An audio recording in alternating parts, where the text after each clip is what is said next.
Hey, welcome back. Welcome back. I'm back in the studio. Yes, yesterday I took the show on the road, went down to the Cargo Cafe. We met with a bunch of business owners who are just fed up, and they want to reopen New York, and hopefully, other small business owners who are being dictated to right now will feel the same. But it was a great day. It was a great day at the Cargo Cafe. And on this terrific Tuesday, it is a great day if you're a farmer. Because the big breaking news here at the top of the hour as you join Liquid Lunch, hopefully you do every single day live from noon to 2 Eastern, Donald Trump announces a $19 billion aid bill for farmers and agricultural workers, $16 billion of that going directly to farmers. So for now, the government has figured out a way to stimulate another part of the economy. Dow, loving life yesterday, up 900, down a bit this morning, but now recovering.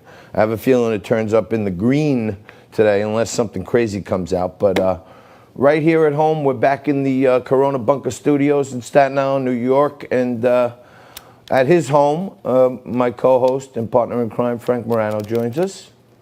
Hi, Frankie. Hello there, John. How are you? I know we did a little ode to Staten Island last week, and you thought we weren't national enough.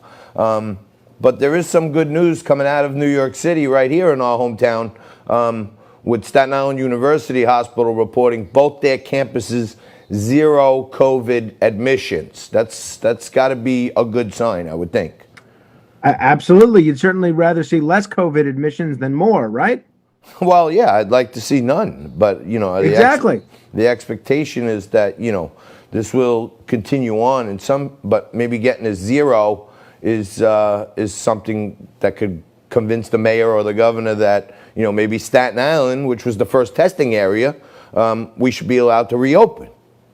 Well, yeah, it's interesting. There's a state assembly candidate on Staten Island that has proposed allowing Staten Island to open separately from the rest of the city. Exactly. Because currently now we're bound to the rest of the city in terms of meeting the governor's 7 criteria. Now, forget about the fact that a lot of people are wondering, well, is it worth keeping everything closed if we have 30% hospital capacity versus 26.5%, which is where we are now? I would say 26.5% is just fine.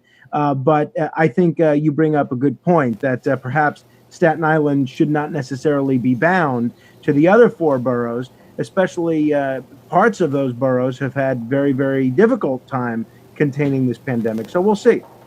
Well, I'm a homer when it comes to being proud of things for Staten Island, but maybe we embraced it the best. Maybe we're a little more spaced out and not as dense as the rest of the city.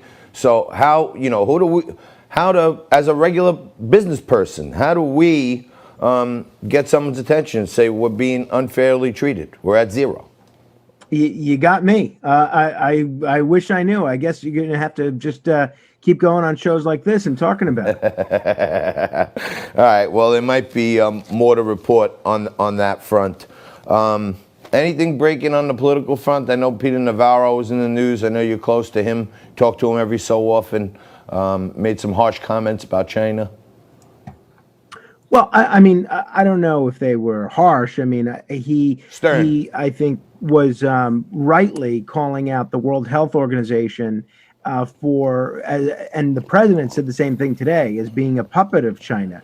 The president, or I guess it was yesterday, the president said that essentially that the World Health Organization had done a quote, very sad job with the global coronavirus pandemic. Like, I think whether you're looking at the president's comments or Peter Navarro's comments, both of those are very tough to argue with, right? No. I mean, who can look at what the WHO did here and say, yeah, they actually did a good job handling the pandemic? Frankie, let's talk about this more in segment 3. Dr. Stephen Greer is coming up right after this. Stay right there. You're watching Liquid Lunch.